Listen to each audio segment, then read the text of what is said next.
Good evening, everyone. Thank you so much for joining us tonight for our LGBTQ plus family building event. Tonight, we are in partnership with the Center for Advanced Reproductive Services up in Hartford, and we are excited to be bringing this program to you. My name is Patrick Dunn. I am the executive director here at the New Haven Pride Center, or there, because I'm in my house right now, which is not the center. And I'm really excited to welcome you to this evening. I use he, him pronouns. So before we begin today's program and I introduce our amazing moderator, I do want to take a moment to acknowledge that the New Haven Pride Center was founded and operates on the traditional lands of the Mohegan, the Manshatucket Pequot, the Eastern Pequot, the Shattucoke, the Golden Hill Paugussett, the Wampanoag, the Niantic, and the Quinnipiac peoples. We hope that wherever you are, you will take a moment to acknowledge and honor the Native peoples whose lands you occupy and the history of the place that you are in. If you'd like to find out more about Native lands, you can go to native/land.ca. So now, because we don't want to just listen to me talking about stuff, I'm going to introduce our amazing moderator, Scott Haney. Where are you? There you are. Yay, Scott. So I'm putting you are now in charge, Scott. Well, thank you so much. I appreciate it. That's absolutely fantastic. Thank you, Patrick, for that introduction. Hi, everybody. Scott Haney here. I don't have any kids, but I'm very supportive of those who do. And, maybe it's never too late. You never know. All right. I'm 57. Who knows? Maybe by the time I'm 60, I'll have a brood. Anyway, nice to see all of you. So at this point, I'd just like to introduce the panel so that we can get to know the panel. And forgive me, I'm not great at names. I do apologize because I'm sure I'm not going to get them right. So just jump in and correct me. First of all, Patrick Dunn, as we just heard, the executive director of New Haven Pride Center. And Patrick, it's so nice to see you. Great to see you. It's been years. I don't think I've seen you in person since I lived in Hartford like 16 years ago. Yeah, which is a long time. We have to fix that. Yeah, we do. Okay, we have Kathy Penyati. Kathy, did I get your name right? Yes, you did. Oh God, I love you, Kathy. Thank you so much. Kathy's got a little feedback coming in, but we're good. All right, there it goes. Third-party reproduction manager for CARS, and she's going to be talking about family building options. Kathy, it's so nice to see you. Thank you for having us tonight. Yeah, you got a little feedback going. That's okay. Tell us a little bit about yourself, Kathy. Say that again. Tell us a little bit about yourself. Okay. So I'm a registered nurse at the center.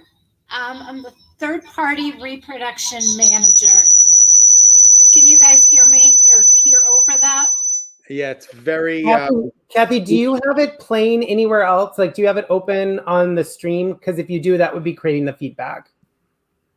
Do I have what? I'm sorry. Do you have the stream open on any other device? No. Oh. Nope. And now she's gone. Well, we're going to welcome back Kathy. We're going to move on in the meantime. Riva Makajani. Riva, did I get that right? Yes, that was great. Oh, my God. All right. Riva is, she's a doctor, reproduction, endocrinology, and infertility fellow at UConn School of Medicine. Tell us a little bit about yourself.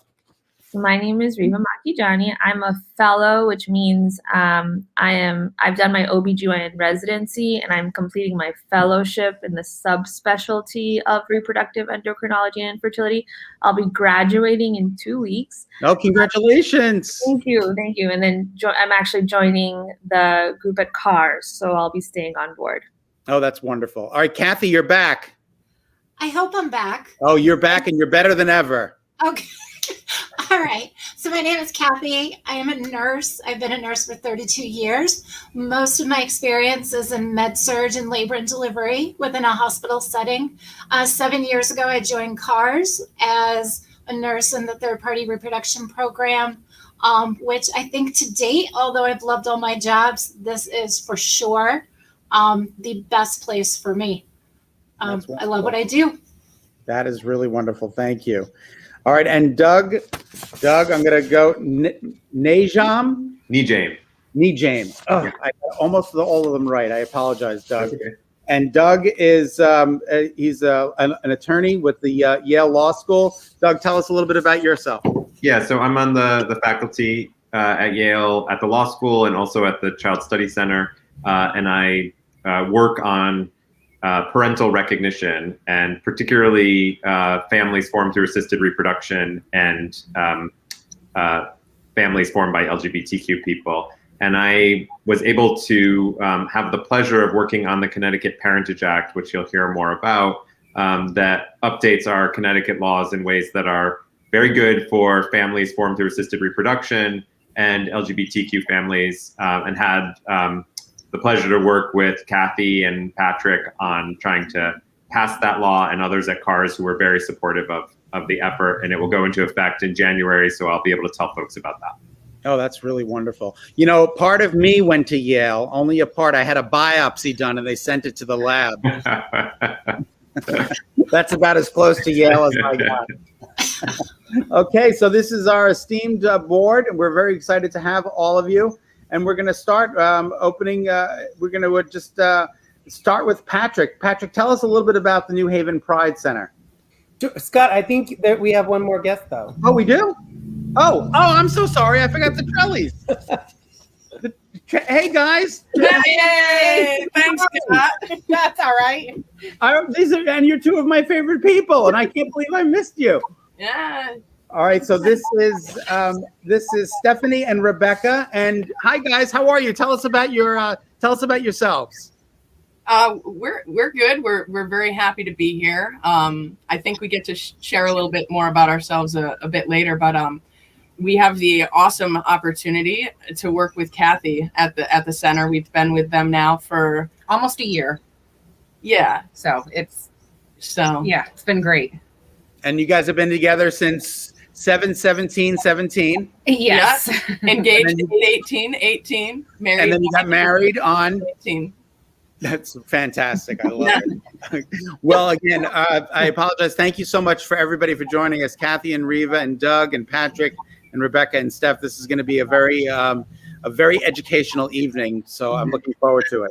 All right. So Patrick, we're going to start with you. Back to you. Tell us a little bit about the New Haven Pride Center. Yeah, sure. So the New Haven Pride Center, we are located in downtown New Haven, right on Orange Street in the 9th Square. We're one of 2 LGBTQ plus community centers here in the state of Connecticut. We do everything and anything you could possibly imagine and more. What I like to always say is that everything we do falls into one or more of our 5 areas of focus, which includes case management and support services, bringing people together for shared experiences, arts, culture, and humanities events, youth empowerment, and LGBTQ plus advocacy work, which includes stuff at the city, the state level, and just as of 2 hours ago, the federal level even sometimes. Yeah, that's fantastic. That's just sure. I will share a little history. When I first met one of my first boyfriends back in 1991. I was afraid of coming out, and I didn't want anybody in New York and Long Island to know that I was gay. So I would drive to New Haven to have my tests done because I wouldn't sleep with anybody unless I got tested. So I would actually drive from Long Island to New Haven and get all my testing done. New Haven's a great place for a lot of people. Yeah, it really is.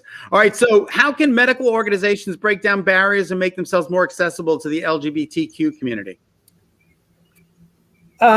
So, I mean, number one thing is really making sure you have a really comprehensive education around how people are going to be treated when they walk into your office, and make sure that you're prepared that, there's a lot of different types of people in the world. And just like we go through trainings and are prepared for any person to walk in the door, we need to make sure that that includes LGBTQ plus people. Literally an hour and 15 minutes ago, I was presenting to IRIS, which is an incredible nonprofit here in New Haven that works with refugee communities. One of the questions said, well, how can we make sure our policies are inclusive of LGBTQ people and make sure that, and the answer is very simple. It's treat LGBTQ people exactly the way you want to treat everybody else. It's really that simple. You don't need to write a special policy for us. You don't need to create some brand new thing for queer people. It's just about making sure that you respect people for people and you honor them when they're in your space. And yes, maybe with a person who's LGBTQ, particularly maybe someone who might be trans or non-binary, you might need to know and learn some special language because you want to make sure that you're using language that's up to date and not coming across like you don't know what you're talking about when maybe you do. But other than that, really, we're just like everybody else in a lot of ways. And at the end of the day, all we really care about is having a good experience and getting, if we're sick or if we're looking for services, to get those services in a way that doesn't involve like a traumatic experience emotionally. And so, you know, I don't like to say we're just like you because I feel like that was a really bad slogan that was invented in 90s LGBTQ advocacy work. But when it comes to medical issues and it comes to like how we want to be treated, we just want to be treated like everybody else. And you don't need a special policy. Just make sure your policy is enforced for us. You know, you've been around, Patrick. You look like you're 26, but I don't know how. Oh, I'll take that. I'm definitely not. Okay, so how have we come and how have we progressed? Are we doing okay? Do we, you know, I know we need obviously more advocacy, but what do you think? Well, so I'll say this. I think, yes, the community as a whole has had a lot of really important wins. I you know, Doug's going to talk about this later, but the Parentage Act is a great example of the major wins in Connecticut and the ways in which Connecticut leads. You know, we had the most comprehensive trans protection bill in the early 2000s. We were one of the first states to enact marriage equality. We've had bills and laws that protect families and young people for years. You know, you look at trans inclusion in sports, that's been in a law in Connecticut a very long time. We were one of the first states to ban conversion therapy. You know, we've done a lot of really great things in our state. That doesn't mean there isn't much work to do. There is still, just like every other part of the community, there are things that we need to continue to work towards to find that true moment of equity where we're all on an even playing field. And we always have to remember, while yes, there might be a law that protects people from discrimination in the workplace, it doesn't mean that it's not happening, right? And so we have to be conscious that yes, maybe we have really good laws and, you know, we can debate semantics around maybe certain laws need to be wordsmithed better, right? But at the end of the day, we have really good protections in our state, but we don't always have the best enforcement of those protections. And that's kind of the next thing that we need to really look at. And we also need to be conscious that as a community, LGBTQ people have one of the most diverse backgrounds of experience than any minority community. I don't say that to like put down any community. I just mean that we have a little bit of everybody in our community, which means that we experience as a community the same issues that the broader world experiences. Like, for example, being a Black trans woman walking into a medical practice, you're not only dealing with maybe somebody who is transphobic or doesn't have the correct training to deal with a trans patient, but you might be also experiencing racism, and you might be also experiencing, you know, bias based on socioeconomic status or you know, whatever the combination of factors are. And so I think that's the next layer of thing that we really have to think about. Like, yes, we have these laws, we have these protections, we have this stuff going on in our community, but how is it making sure that everyone in our community is at the table and at the table with the same amount of chairs? That's excellent. Thank you so much for that. And how does the New Haven Pride Center support family building rights and care within the LGBTQ community? So fun fact, Connecticut is actually the largest or the highest percentage of LGBTQ parents in the entire country. Really? More LGBTQ parents here in Connecticut than any other state on a percentage basis. You know, obviously places like California probably have more individual parents, but we have a very parent-oriented LGBTQ community here in Connecticut. My partner is any kind of sampling of that, where he brings it up almost daily. We really have a lot of families here in Connecticut that build their families to include children. We are in a state that has a lot of really great protections, and even more so now thanks to the work of folks like Doug. But we, you know, at the center, we like to center families in our programs. We do a lot of work with youth, and our youth and family programming is inclusive of families that have children as well. So we have things like fun social programs like Drag Artist Story Hour. And then we're also connected to other community groups, people like Tony Ferriolo, who work with families on a regular basis at Healthcare Advocates International, that work with families on a regular basis to make sure that if we don't have the service or the program that a family might be looking for, or a young person might be looking for, we can get them there without too many steps in between. So that's kind of how we participate. And then, of course, we obviously work with incredible organizations like the Center for Advanced Reproductive Services to connect LGBTQ people who want to start families that include having children with the resources they need, whether it's a sperm bank, egg donor, whatever it is, those services that they can get connected to. Terrific. Thank you, Patrick. Anything else you'd like to share? I'm sure you'll pipe in a little later. Yeah, I was going to say, I'm sure I'll pipe in more. Thank you so much. We appreciate that. All right, we're going to move on to Kathy. Hi, Kath. Hi again. How are you? I'm good. How are you? You're adorable. All right. Tell us a little bit about CARS, the Center for Advanced Reproductive Services. I know I have personally done work with the organization.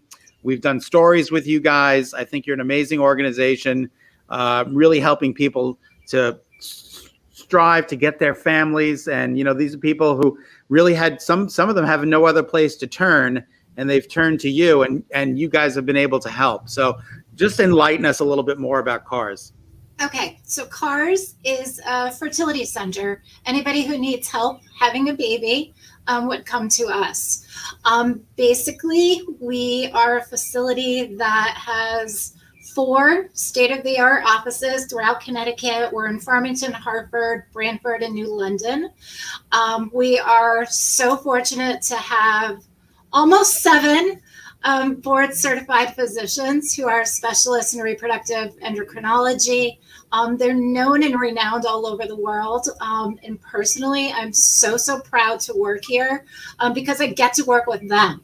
I've been a nurse for a long time, like I said, and I've heard about Dr. Benediva and Dr. Nolson and Dr. Schmidt all throughout my career. And when I was fortunate enough to get a random call from a recruiter 7 years back and found out it was CARS, I would have quit my job that day to come work at the center. We have an amazing laboratory with world-class technology. We have a state-of-the-art air system. So scientifically, we are among one of the best in the world. And we have recently been designated as an ASRM, the American Society of Reproductive Medicine, Nursing Center of Excellence, and Embryology Center of Excellence. So we're really proud of that. And we are people, we're people. To go off of what Patrick said, we're people who treat people. And I think we are people who give hope. Hope is one of my favorite words personally. Mm-hmm. And I think that's basically what we do. We give hope where there wasn't hope. Now, do you think anyone would want to have my baby? I think there's so many people who would want to help you have your baby. Yes. I'm going to go with yes. They're out there, Scott. I see the ship. Kathy, I see the ship, and I think it sailed, but it has not sailed. It has not sailed. How do you guys help those within the LGBTQ community? You guys provide hope for everyone, mm-hmm. but LGBTQ communities can come to you as well. Yes, they do. So I think what we do is offer options where perhaps you may have thought there were none. We offer hope. I think we offer a really down-to-earth, comfortable environment. We offer honesty. I think we are very accessible.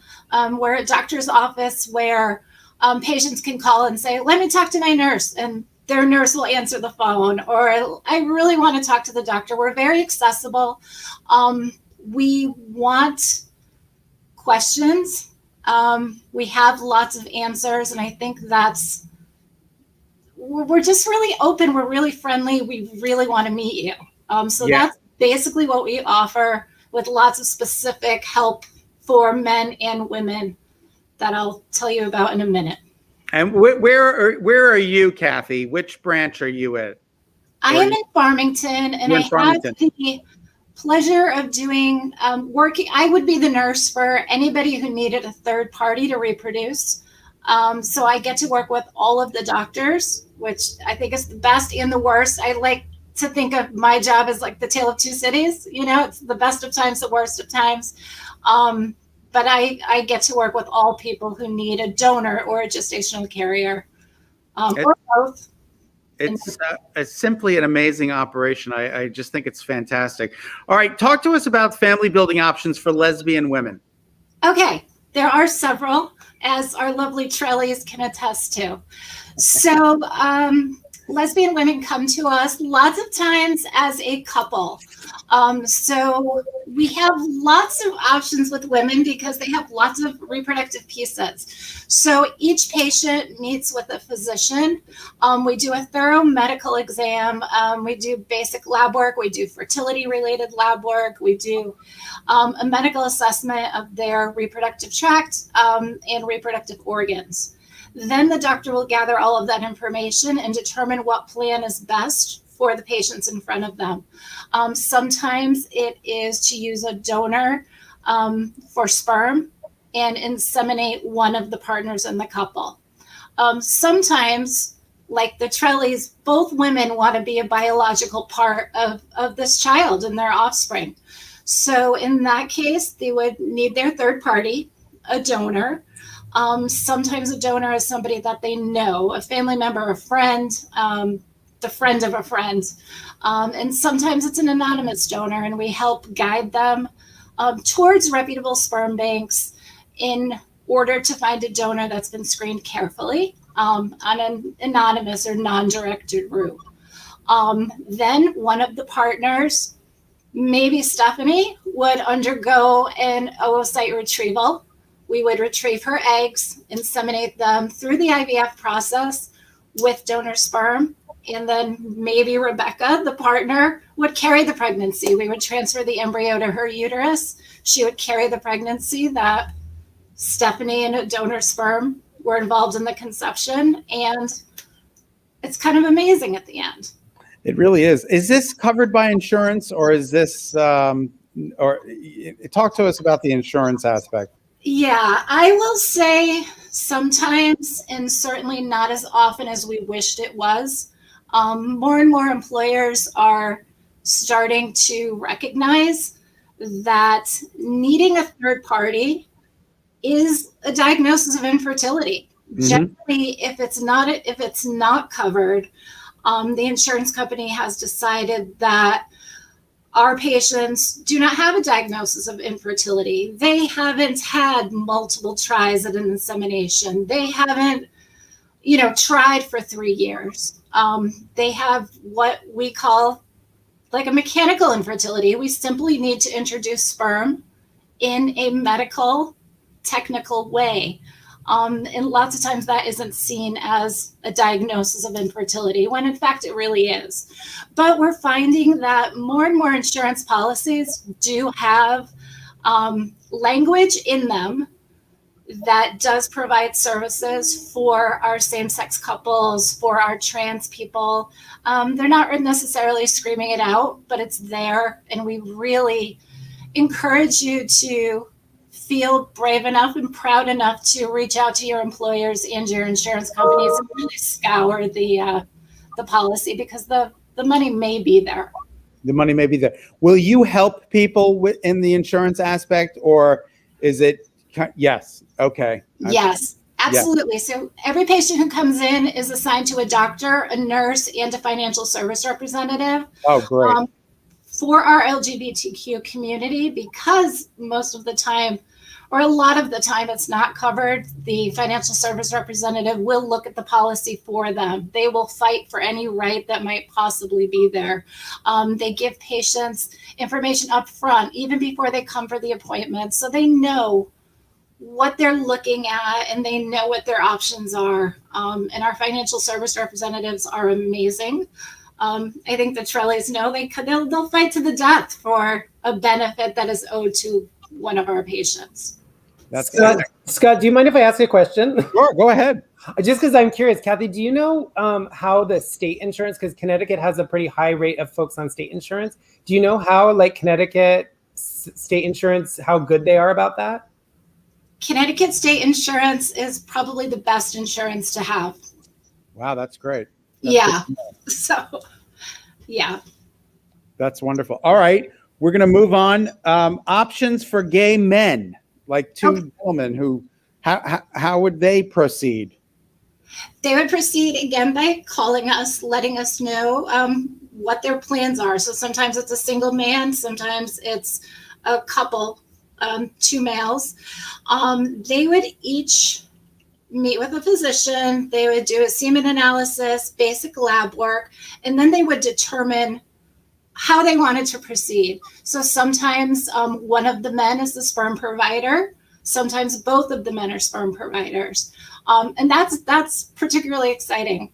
Men need two women or two third parties to help them reproduce. They need an egg donor, and then they need a separate gestational carrier. So we do not participate with traditional surrogacy, which is where the same woman provides the eggs and carries the pregnancy. It's ethically messy, and we try to stay away from that. I think, in fact, it may be illegal in Connecticut.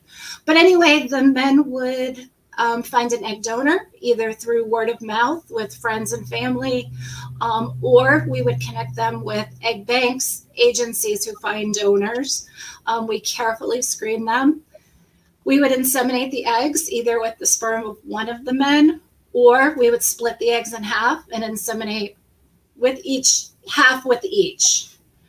And then the men decide, do they want to take the doctor's recommendation, which is what we generally recommend, to transfer the best embryo to the carrier. Sometimes they have a very strong feeling about which one of them wants to go first. Whose embryo do we want to transfer first? And they make those kinds of decisions.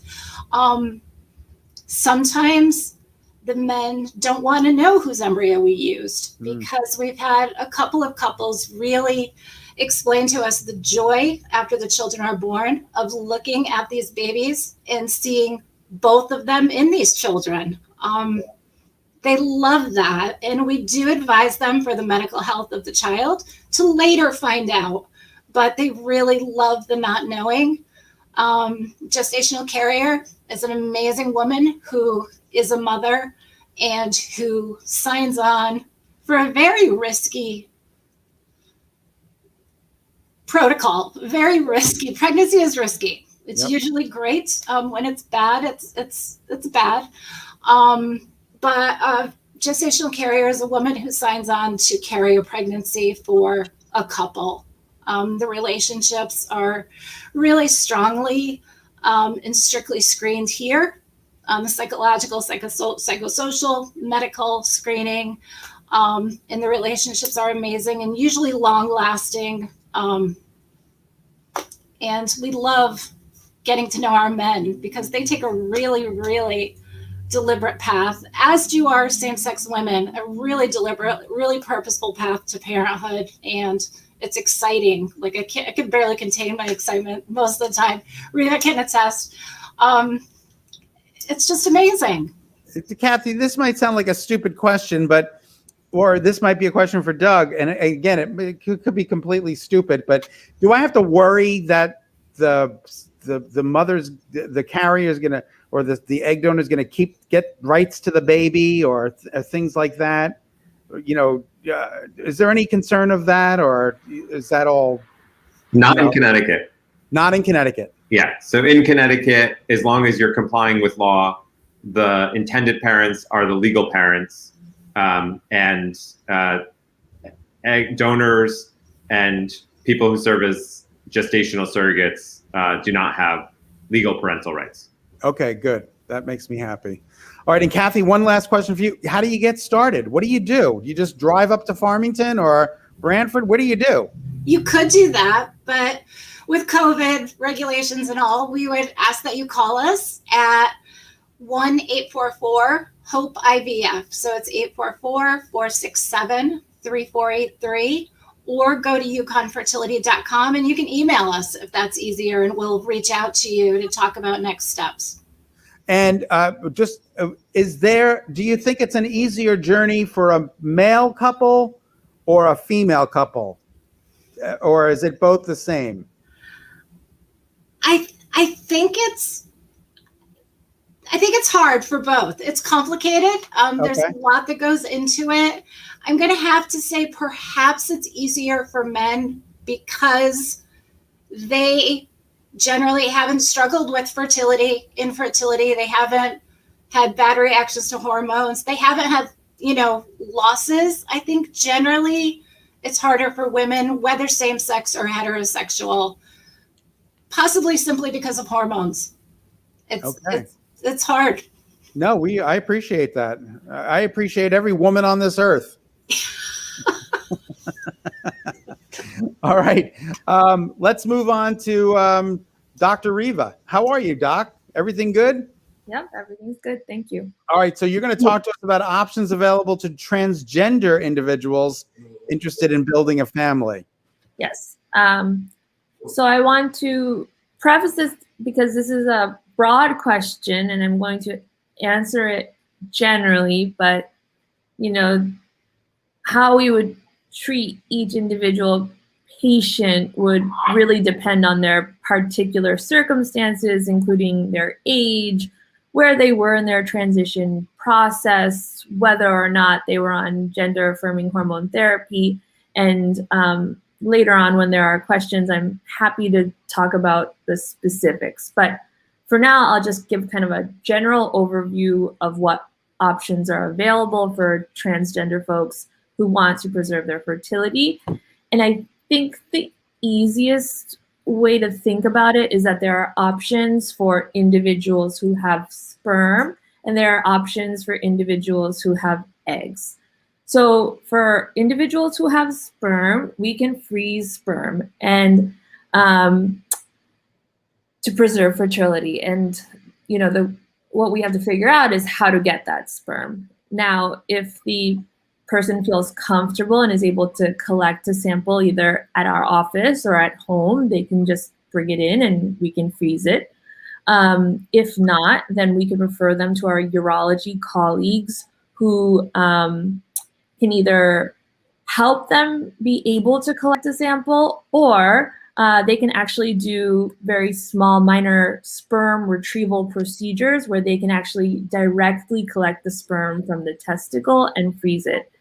And depending on how much sperm there actually is, later on, when the person would like to start their family, that sperm can be used either for inseminations or for IVF.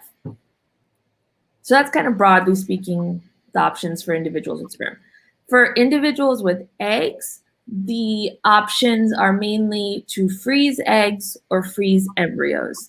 And to do that, you would basically go through the process of IVF, where we would have the person self-administer injections that stimulate the ovaries. The ovaries would then produce multiple eggs, and then when the time was right, we would do a small procedure in our office under anesthesia, same day, where we would remove the eggs from the ovaries and our embryology lab would freeze them. And then again, when the person was ready to start a family, we would thaw those eggs, create embryos, and that could be by using donor sperm or whatever the person wanted to do. And then that embryo could be transferred back into the patient, to a partner, if they had a partner with a uterus, or to a gestational carrier. And I guess I will just mention that there's probably a third group of adolescents that we sometimes see from Yale or CCMC. The options are essentially the same for them, except we need to work a little bit more closely with their pediatric endocrinologist because they may be on, different stage of their transition on puberty blockers and whatnot, but we can work with them as well. We have a question from the audience. Let's go. I don't know, Kathy, maybe you can answer this. what sperm banks does the center approve of? If is that something you can answer? Yes, we do have a group of sperm banks that our embryologist and lab director have vetted to have the highest standards of screening and laboratory technique. So we use Seattle Sperm Bank, California Cryo, Fairfax Sperm Bank, and Zytec. It's XYTEC. And I think that's it.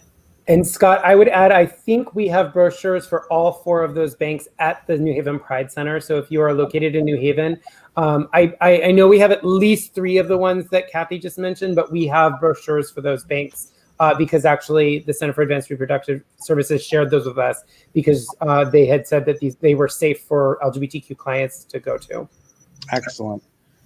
Riva, this again might be a dumb question. Is there do frozen eggs or embryos, do they expire at a certain point? Do they not, because they are not as vital, or no? It's No, we don't think so. I mean, the freezing technology is really excellent now, and we believe that eggs and embryos can stay frozen for many, many years, maybe indefinitely.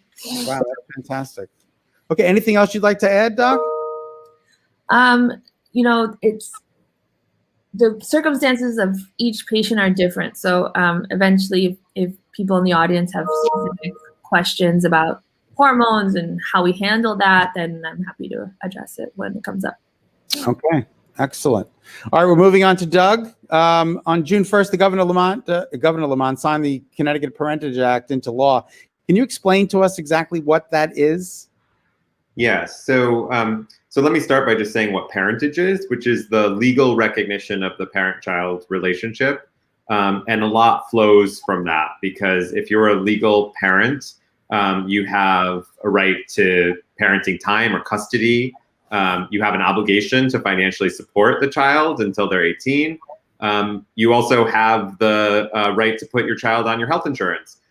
So the definition of who is a parent is really important to a lot of rights and responsibilities that a lot of people take for granted. And so Connecticut's laws were fairly outdated and had not been revisited in decades, and suffered from some problems that probably are not surprising. They were very much based on marriage. They were very much based on marriage of different sex couples. And if you're in that paradigm of married different sex couples, they were also heavily based on biological parenthood. And so what the Parentage Act does is overhaul Connecticut's parentage laws to be much more in line with the way people, the whole range of people in the state, are forming families today. And so I'll just mention a few important aspects. One, it makes the parentage law gender neutral. So no longer will we use terms like husband and wife and mother and father and paternity and maternity. Instead, we just talk about parents and parentage and individuals. And that's helpful for same-sex couples, but it's also helpful for the trans parents that Riva was talking about, because one does not, one's gender designation does not matter for one's ability to satisfy a pathway to parentage. So a person who gives birth can establish parentage by giving birth. It doesn't matter whether they're identified as a woman or a man. The other thing it does is it opens a lot of paths to parentage for non-genetic or non-biological parents. And that includes people who have children through assisted reproduction at places like CARS. And so previously, Connecticut's law limited access to parentage for couples engaging in assisted reproduction other than surrogacy to married couples. And the law used the terms husband and wife. And now instead, the law provides that individuals who consent to assisted reproduction with the intent to be a parent of the child will be treated in law as a parent of the child. And that's really essential to the families that Riva and Kathy are serving, so that they don't have to have uncertainty about their legal status. And another important aspect of the law that is relevant to things that Kathy was talking about is that the law provides a lot more guidance about what surrogacy arrangements should entail. And so Connecticut actually has been a leader on legal recognition of intended parents who have children through surrogacy. That wasn't because of a law, it was because of a Connecticut Supreme Court decision from 2011. And the court had allowed intended parents to be recognized as legal parents, regardless of whether they were in a same-sex couple, regardless of whether they were married, and regardless of whether they were genetically related to the child. And the Connecticut Parentage Act carries that forward, but it also includes a lot more guidance about what a surrogacy agreement has to include, what the rights are of the individuals, including the rights of the person serving as the surrogate. And a lot of those provisions actually were vetted through doctors at CARS who gave us helpful information about what best practices were in the profession now, so that we make clear that a person serving as a surrogate, for instance, has rights regarding termination of pregnancy, selective reduction, method of delivery, multiple embryo transfer, the kinds of things that are important to actually codify, as well as representation by a lawyer, independent of the intended parents. So the surrogacy provisions actually, in some ways, reflect what Connecticut had been moving towards, but are more comprehensive. And then the rest of the law is brought up to date with what we had been doing with surrogacy, which is saying it doesn't matter whether you're married, it doesn't matter whether you're LGBTQ, it doesn't matter whether you're a man, a woman, non-binary. You should have access to parentage that actually reflects the way you're forming your family. And now our law really is going to do that starting January 1st. Oh, so it hasn't gone into effect yet. It goes into effect January 1. Yes. Okay, excellent. And so this is really good news for the community.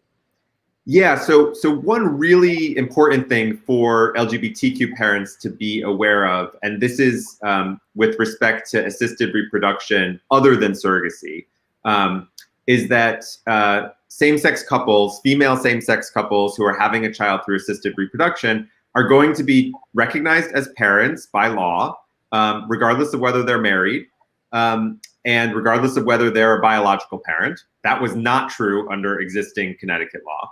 But more importantly, they're going to be able to establish their parentage by signing a simple administrative form, which is called an acknowledgement of parentage. So right now, when an unmarried woman gives birth to a child in Connecticut and in every state in the country, she is presented with an acknowledgement of paternity. And she and the man who says he's the biological father can sign that acknowledgement, and it establishes the man's parentage. And it has the force of a judgment, like from a court. And other states have to treat it as valid. And what our law does starting January 1 is it changes the acknowledgement of paternity to an acknowledgement of parentage. And it makes it available not only to genetic parents, but to non-genetic parents who use assisted reproduction, not only to different sex couples, but to same-sex couples, and to both married and unmarried couples. So for a same-sex couple, let's say you have a lesbian couple who has a child using donor sperm, and one woman gives birth, and the other woman is the non-biological parent. They will be able to sign in the hospital an acknowledgement of parentage that establishes both of them as legal parents.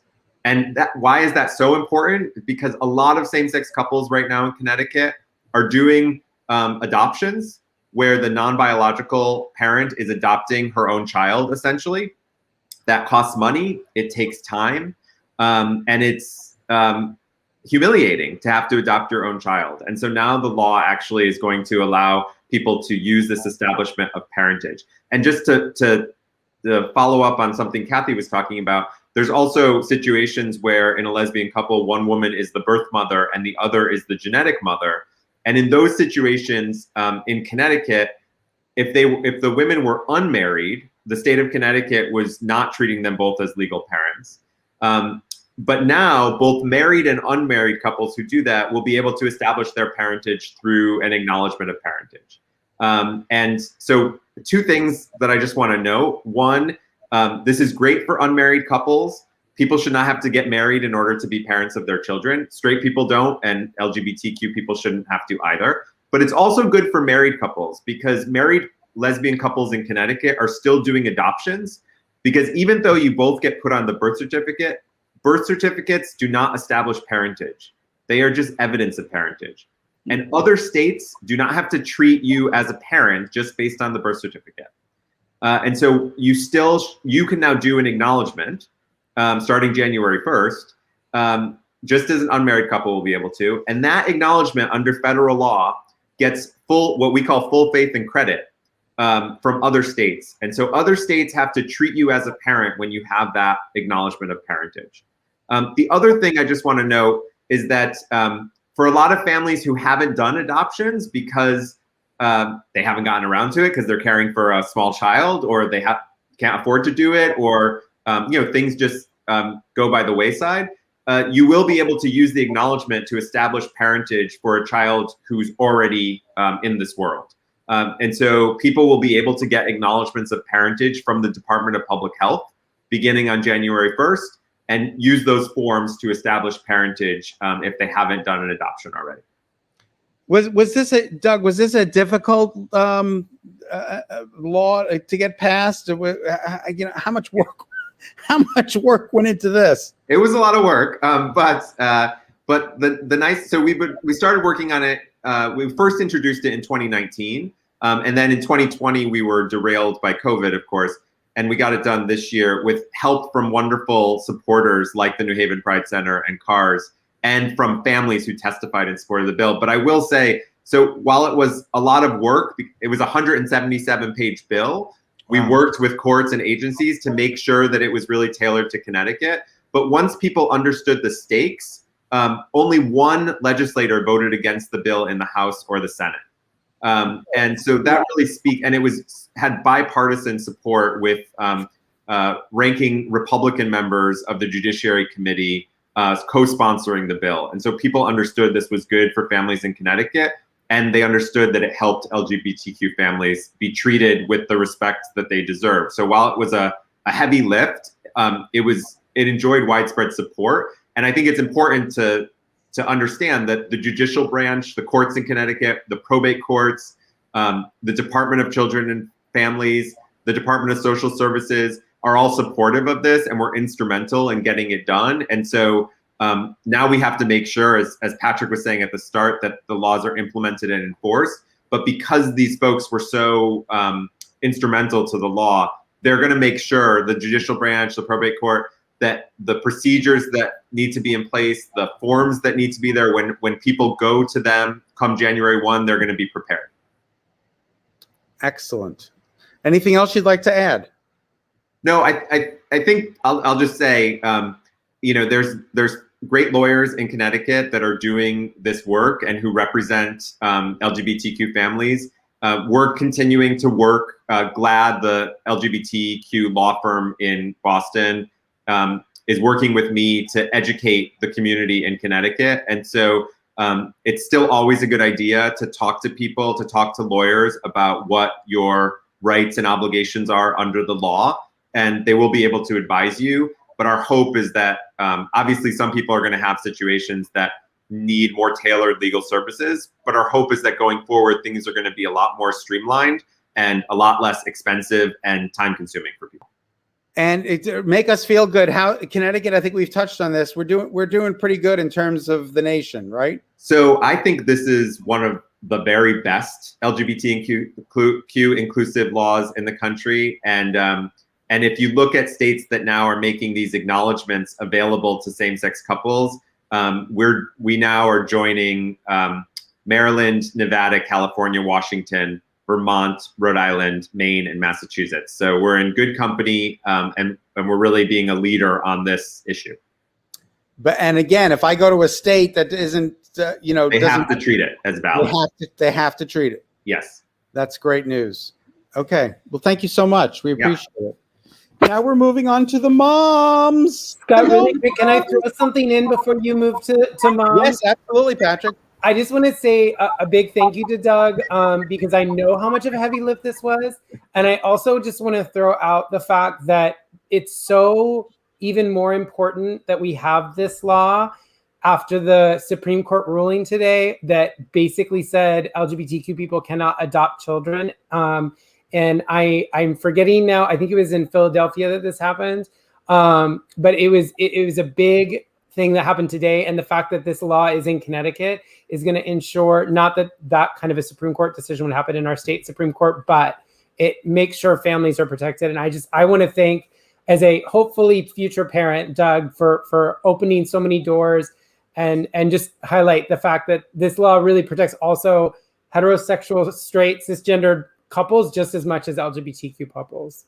So, and let me just add to that. So thanks, Patrick. I mean, one important motivation here was that, you know, we do have a Supreme Court that is not composed of the justices that decided landmark cases like Obergefell that gave the right to marry to same-sex couples. And so it was important to lawmakers in Connecticut to make sure that the rights of LGBTQ people as parents are secure and don't depend on whatever our Supreme Court might decide. Excellent. Okay, Rebecca and Steph, how are you? Good, Scott. How are you? Excellent. Talk to us about your personal family building journey. Go ahead. So, first, thank you all for this opportunity to be here is like super awesome. And if I could be an advocate and a voice for this population of people, then, well, that makes my insides very, very warm. So, our personal family building journey, as you guys know, we started dating 7/17/17, got engaged 8/18/18, got married 9/19/19. Yes. Kudos to me. Right. But I think that the reality was we were very, very close friends even prior to starting to date one another 4 or 5 years ago. And we knew we wanted kids. She already has a child, 17 now. Just graduated high school. Oh my goodness gracious. Yep. And we knew that eventually that was going to be in our plan. A lot of the folks that already spoke mentioned the insurance debacle. I'm fortunate enough to work for the state. I didn't then. So I said to myself, I will scoop crap for the state of CT so that we could afford to do something such as this. Adoption, it was very expensive to consider as well. And we wanted to feel that sense of connection. So right after we got married, we started having a lot of conversations. And I think this kind of bleeds into the second question, Scott, on how did you get started? If there's folks in the audience that is anything like me, I did not go to doctors to take care of the parts of me that are woman-like. I just didn't. I wasn't active with men. So I said to myself, you know what? I don't have to go. And that's not very good. Don't let me lead by example. Anyway, so we had went to our OB, which I'm not even sure who is. We found Dr. Routher here in our area, and she's the one who suggested cars for us and gave us a brochure, and we called, and now almost a year later, we've been working with Kathy, who we absolutely adore and love and has been nothing but phenomenal through everything. Yeah, I think it's important, though, that we did decide that the shared conception. Rebecca was comfortable that, we only have one child in the future. We didn't want to going in that we're going to expect multiples. She has a genetic child, but and again, if there's anybody like me out there, I had no desire to carry. My lifestyle, I just didn't want any part of that. So we met with a social worker to discuss, is this the option that you folks are confident on? And how did you guys decide that? How do you feel about that? And it's all about feelings. Don't ignore feelings. You have to talk about those feelings, the scared feelings, the unsure feelings, the confident feelings. And that's what's going to drive you to remain engaged. It's not easy, even meeting with the social worker. So then we started, and I met with Dr. Benediva, spoke with Kathy. The insurance got all straightened out on their end, which was a complete relief. And I got my eggs extracted, and we, everything was very seamless. There's ups, there's downs, but at the end of the day, I think your driving force is support by the center, each other, family, friends. And by those who don't know, just to re-clarify, like shared conception is we used her egg, donor sperm, and then I'll carry. So. Okay. Yep. So that was something I have never heard of before until the center and until everything went through. And where are you in the process now? How? So we're still in the process for, like, Steph got her eggs extracted and everything. And we got eggs. They were inseminated and frozen. So my process is quite different than Stephanie's. A lot of hormones, a lot of up and downs. We've, just really learned a lot. We have a certain amount of eggs, so many cycles. So we have gone through one, and it the first time didn't go through, which we kind of expected, kind of knew. So we're just working on the next stages. Going through, like, my cycles and, going off of a regular cycle or a medicated cycle, which is they assist with certain hormones and things like that. So we're still in the process. We're still chugging along. It's not always easy, but the end result is definitely going to be worth it. That's fantastic. What have you learned along the way that you think you could share with other couples out there who are thinking of embarking on this journey? You want to go first? You can go. Thanks. For me personally, it seems so overwhelming. Like, when we first started talking with Kathy, it was the emails and videos and meetings with social workers and going through sperm banks. But as much as you get everything kind of you feel all at once, the CARS breaks it down for you. So it literally is step by step. They'll give you all the information, and then it's like, okay, step one is we want to do this first, and they get you through that, and then step two. So I think just being overwhelmed, we weren't afraid to ask a lot of questions. We weren't afraid to, as Kathy can attest, constantly email saying, okay, we're not sure about this. Before we move on, can we do this? So it was just really learning and taking in all the information, because a lot of it I wasn't aware of. Like, yes, we knew we needed sperm, but just going through, like, the vetting process and how everything works. Yeah. And I think be honest with yourself and your partner, because it's definitely challenging, and take your time and recognize that it's okay to be upset. It's okay to be frustrated, and try not to let those times inhibit your ability to be hopeful. There were very challenging times, and don't ignore those challenging times. Communicate with each other, be there for each other. We made little projects out of it, to be honest with you. It was like we were at Chili's, like, constantly, because every time we wanted to escape reality and talk about that reality, because it really does seem so surreal. They do walk you through every part, and they're very supportive. The people at Chili's? No. The people at the center. But we, and Chili's actually at this point. But we even went there when we were going through the sperm banks, and take the time with that too. I can speak for us. We spent the extra little money to unlock some profiles. Don't just do things spontaneously. If you're unsure, ask. If you're uncertain, wait. And you'll know when that time is right. And I can't strive enough. Hope is the best of things, possibly. And no good thing ever dies.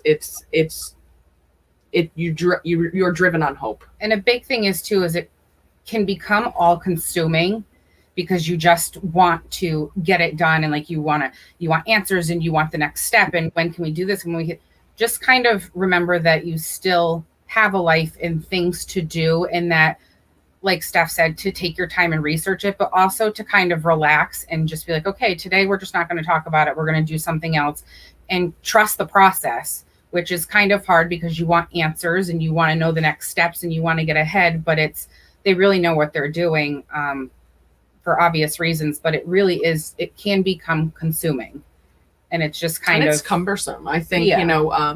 Something that, and this is certainly no disrespect, everybody experiences situations very differently, right? So all of our thoughts, feelings, opinions, attitudes about things are how we interpret what we're experiencing. And for us, I don't know if there's a way that the center could have warned what I might feel as a result of, or what she might feel as a result of, but the support services are there. Even with the medication regimens, you're going to think you can't do it. Yeah. And Let me tell you. You can. You Trust can. me, you can. And the big thing is it's overwhelming, but for us too, for those that have a support system, we heavily relied on talking a lot out with our families, just because to educate them on what this is, why we want to do it. This is what the center does, but to also feel validated, because we can validate each other as much as we want, but for them to say, like, listen, you guys are doing okay, like take a breath, take a breather, because when you get those regimens of medicine and everything that you have to do, your head wants to explode. But it's really not that difficult because, like I said, Kathy has literally handheld us through the whole thing, and it's just been such an amazing experience. Excellent. Yeah. Anything else you guys like to share? Thank you. Yeah, thank you for having us. This is great. It's our pleasure. It's been very enlightening. Kath, can we go back to you for a second? I just want to, if insurance doesn't cover the cost, is it a complete out-of-pocket expense for the people who are coming in? It can be a complete out-of-pocket expense. We do work with several loan companies that offer fertility loans that are really pretty easy to get, from what I'm told. A fertility they have a low loan. bar of eligibility, which is great. There's also multiple grant programs within the state, and there's one in particular, the Nest Egg Foundation offers a grant or several grants every year of $10,000 per patient or per couple for families or partners who have not had children before. It's a fantastic organization, and the application process is actually opened right now. So it's the Nest Egg Foundation. If you have not had children before, we urge you to apply. It's $10,000. You don't need to pay it back. It goes directly to your fertility care. And it's a huge bonus. That's awesome. And, you know, I understand I've had a former partner of mine met somebody new and they ended up going ahead with a child, and it can be a very expensive proposition. So you gotta know that going in.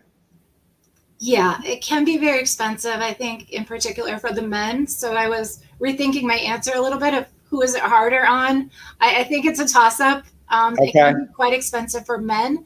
But what I'd like to say and encourage people to do is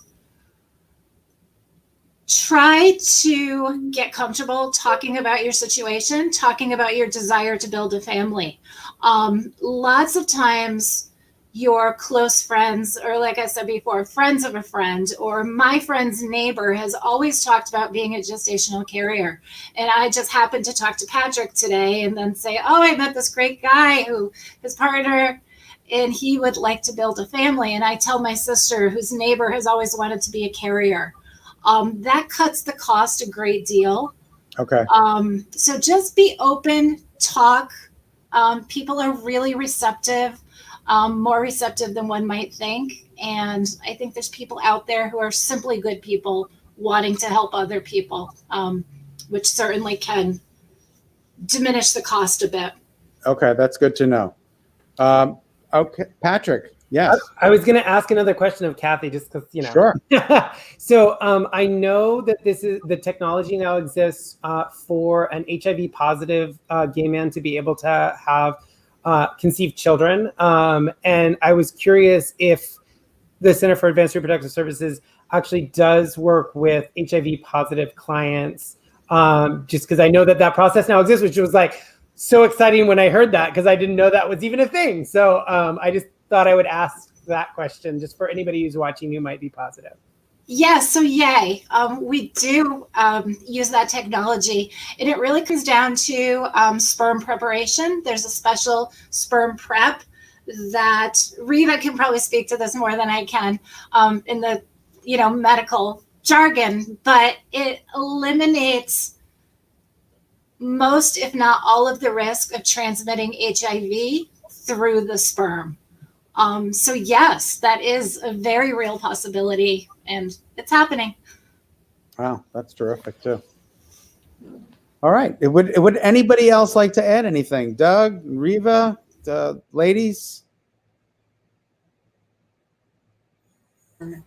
Just Okay. a quick side note, sorry, Scott, for like what we went through with the sperm banks, and like Kathy said, each one is different. So we did a lot of research on what would work best for us. We ended up going with California Cryobank.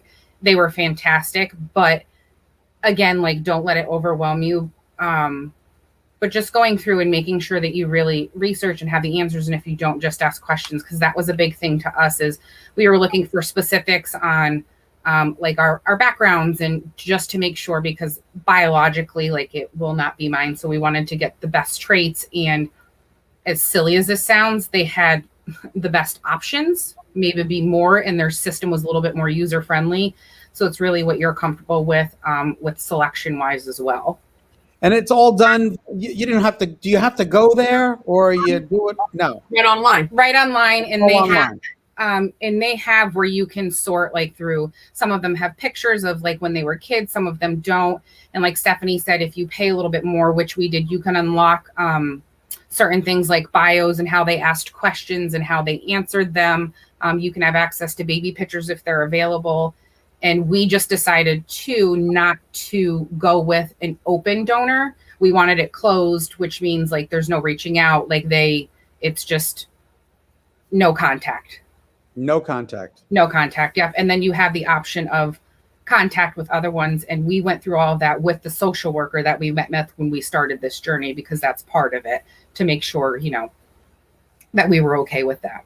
And how is your 17-year-old dealing with all of this? It's weird.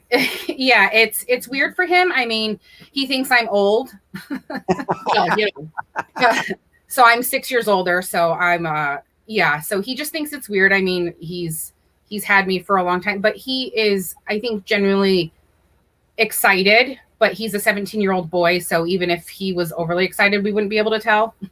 Right, exactly. I think he just finds it odd, and we explained to him, different parts of your life, and this is what happens. And but he's supportive. I mean, he asks about appointments, and he knows when Kathy calls, if to leave us alone and let us take the news like the first time. And he's been good. Yeah. Okay. And I think just one more final comment, Scott. Don't feel weird, because it does seem, I don't like to use the word, especially coming from somebody such as myself. I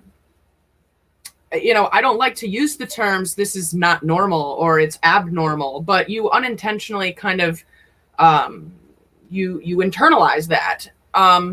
This is our normal. Babies come from love. Yep. Yeah. Babies come from love. And Patrick, I think what you said earlier too is, just because it's not normal for somebody else doesn't mean it's not normal for us. We all just want the same thing. And whether, how you have it doesn't matter. So because you don't understand it doesn't mean it's not right. You just need to either ask the questions, much like our families did, because they weren't sure. So you had a baby out of love. It doesn't really matter how it happened. Right. Kathy, what percentage of the people that are coming to the cars are gay, LGBTQ? Do you have any idea? Is it a large percentage, or? It seems like it's getting larger by the day. For perspective, we've assisted with 15,000 births, and 6,000 of them have been through the Wow. LGBTQ community. Okay, that's pretty impressive. So, yeah. I'd like to jump on to Stephanie and Rebecca and just say two things. I probably already forgot one of them. I wanted to make the distinction that CARS does have a PhD on staff. Dr. Kim Crone is our psychologist. She's not a social worker, not that there's anything wrong, but I think that's something Sorry about that. No. But I think it's something that sets CARS apart, that we do have a staff psychologist who helps with the screening and the selection of donors. And also, if needed, supports people during the more difficult times or times of uncertainty. And the last thing I wanted to say was that I loved what Patrick said about the fact that we don't need particular policy. We are people treating people, which we wholeheartedly agree. And with that being said, know that we're not perfect, but we are always open to learning. We want to know how best to serve you. And if we're, like I've said this before, not hitting the mark, we want you to tell us, because we really want to. So please just feel open to communicate. Okay. Doug, what's on your agenda? What's your next battle? So I do not have one. I'm actually going to take a little bit of time after this 3 years, but I will say that there are folks in Connecticut who are working on fertility equality issues. And so some of the questions we've been talking about with insurance, there are nascent efforts in the state to try to get better protections for LGBTQ family building. And Kathy was talking about, the fertility coverage. There's been a lot of coverage by insurance carriers for what we call medical infertility, but not for what we call social infertility, which is what affects LGBTQ people. And so that involves getting private insurers to change their policies, but there's also state legislation that can do some of that. And so there are people in the state that are beginning to do that work, some of whom were very involved in passing the Parentage Act. That's wonderful. And Riva, if I may ask you a question, how did your path take you to where you are right now? Well, I knew from early on that I wanted to be an OBGYN, but I don't know. But my younger sister has a condition where she'll never be able to have her own biologic children. And so from an earlier age, she's much younger than me. She's like 10 years younger than I am. That was something that my family and I had been talking about a lot, and it just became an interest of mine. So that kind of led me here. Well, thank God for you. That's what I have to say. And thank God for all of you. Thank you so much. Patrick, I'm going to turn it over to you. I think this has been a very educational, informative, and fun event. Yeah, no, and I want to thank everyone here again for your time, your energy. Special thanks to obviously Riva and Kathy for making so many families who want to have children as part of their family units help make that a reality.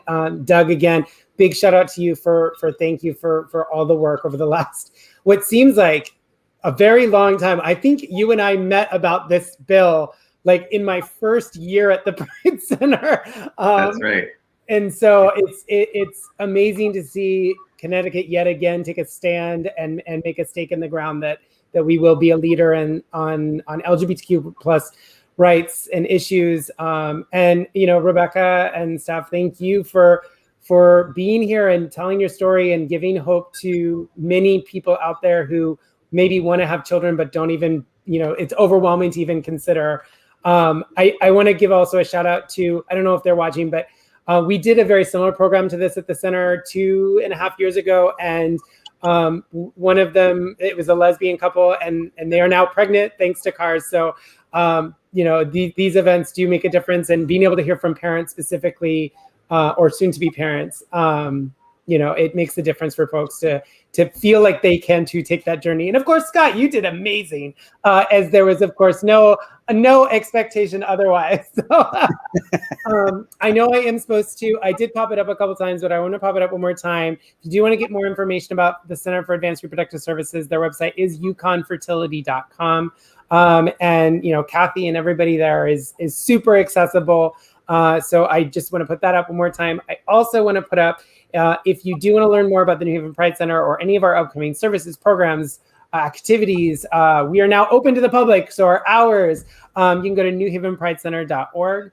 I also want to do one last shout out that this event is going to be on our YouTube channel, which is just YouTube/C/New Haven Pride Center. You can also catch all of our other programs that we've been doing. We've now done about 160 virtual events since the start of the pandemic, and you can go through our library there and enjoy most of them. So thank you all again. And I'm gonna end our broadcast, but hope everybody has a great rest of their night.